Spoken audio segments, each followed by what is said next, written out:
You're going to die without ever knowing who you really are. That's not a threat. That's what Jung discovered after spending decades inside the human psyche. Most people go to their graves wearing a stranger's face, living a stranger's life, thinking strangers' thoughts. And the worst part? They think it's them. Right now, this very second, you're performing a script you didn't write, playing a character you didn't choose, living inside a story that someone else started telling when you were too young to object. Your parents, your teachers, your culture, they all got together and decided who you were before you had a chance to figure it out for yourself. And you've been method acting so long you think the role is real. But there's someone else living in your skin, someone you've been trained to ignore, taught to fear, conditioned to deny. Jung called it the shadow, not some mystical force, but the most real thing about you. More real than your name, more real than your personality, more real than every single thing you think you know about yourself. The shadow is everything you had to kill to become acceptable. Every piece of yourself you had to bury to be loved. Every truth you had to swallow to survive. And here's what nobody told you. It didn't die. It went underground. And from down there in the basement of your being, it's been running your entire life. You think you're making choices? You're not. You're following a program written by a part of yourself you won't even acknowledge exists. That relationship that keeps failing, the shadow picked them. That pattern you can't break, the shadow's writing the script. That life that feels like a prison, you're not the prisoner. You're the warden, and the shadow has the keys. Why does your co-worker's arrogance make you see red? Because buried in your shadow is the part of you that was never allowed to shine. Why does weakness disgust you? Because you had to kill your own vulnerability to survive. We don't hate strangers, we hate mirrors. We hate seeing our disowned selves walking around in other people's bodies. But I know who I am, you say. Do you? Then why do you surprise yourself? Why do you hear words coming out of your mouth that sound like someone else? Why do you look back at your choices and think, what was I thinking? Because the I you know is just the spokesman. The real CEO is in the basement making deals you don't even know about.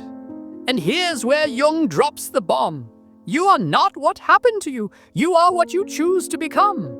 Let that detonate. You are not what happened to you. You are what you choose to become. My anxiety is because of my childhood. My failed relationships are because of my parents. My limitations are because of my trauma. Convenient, isn't it? Having something to blame? But Jung saw through this game. He called it cowardice. The cowardice of refusing to author your own existence. Your father was an alcoholic? That's what happened to you, not who you are. Your mother never loved you, right? That's history, not identity. Who you are is what you choose to do with all of it. Right now. This second, most people can't see this difference. They've welded their identity to their history. They wear their trauma like a name tag and wonder why life keeps reading it back to them. They'd rather be somebody broken than nobody at all. Because at least broken has a shape.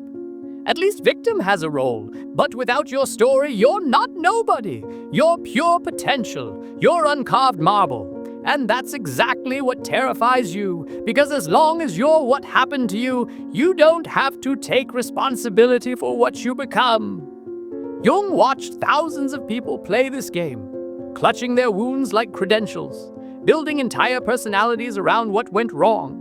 They're curators in the museum of their own pain, giving the same tour every day. And here's where I was abandoned. Here's where I was betrayed. Here's where I broke. Meanwhile, the shadow contains every possibility they were too scared to choose, every strength they couldn't own as a victim, every joy they couldn't feel as the wounded one. The shadow isn't your enemy, it's your unlived life banging on the door. Want to know why you're really stuck? You're more committed to your story than to your life. You'd rather be right about how damaged you are than discover how powerful you could be. Every moment you spend prosecuting your past is a moment stolen from your future. But it's not fair, you say. Fair is for children. Fair is for people who think life owes them something. Jung didn't deal in fair. He dealt in real. And the real is this. You're not stuck. You're choosing to stay. You're not broken. You're choosing to remain unassembled. The man whose father never said, "I love you," he can choose to become someone who speaks love freely. The woman who was betrayed, she can choose to become someone who trusts wisely. Or they can choose to be monuments to their wounds. That's a choice too. Jung saw people transform the instant they got this. The moment they switched from, "I am what happened to me," to, "I am what I choose to become," everything shifted. They stopped being historians and became artists. They stopped collecting evidence for their limitations and started experimenting with their possibilities.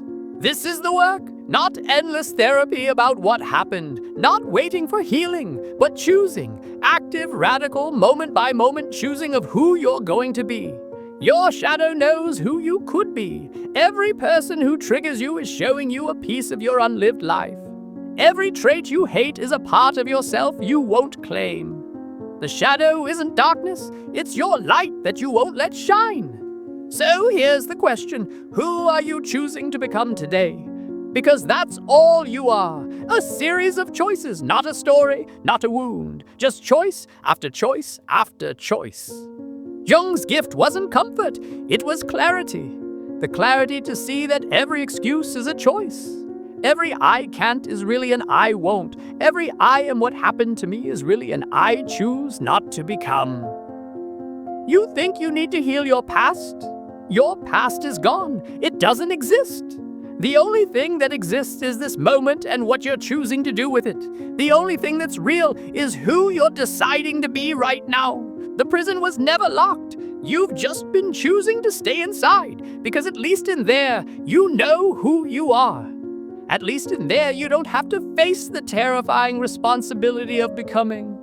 But you're going to die. And when you do, it won't matter what happened to you. It will only matter what you chose to become. Whether you lived your life or performed it, whether you authored your existence or just recited it. You are not what happened to you. You are what you choose to become. The shadow is watching. The person you could become is watching. This moment, this exact moment, is where you decide whether to be a repetition of your past or an invention of your future. What are you going to choose?